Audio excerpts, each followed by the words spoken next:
Ang PDP laban, wala na hong plastikan. Duterte yan.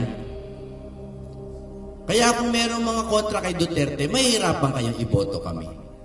Ang PDP laban, Duterte.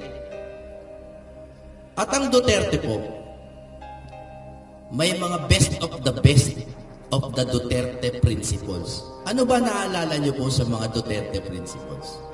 Anti-corruption, anti-criminality, anti-drugs. Tatlo lang. Magtalo kayo tungkol sa ICC, magtalo kayo tungkol sa ekonomiya, tatlo lang yan. Anti-corruption, anti-criminality, anti-drugs. Napakasimple, di ba? Kami po, ang focus ko, kasi siyempre si Bato, anti-criminality yan. Anti-drugs, di ba? Kami po, marami sa amin abogado,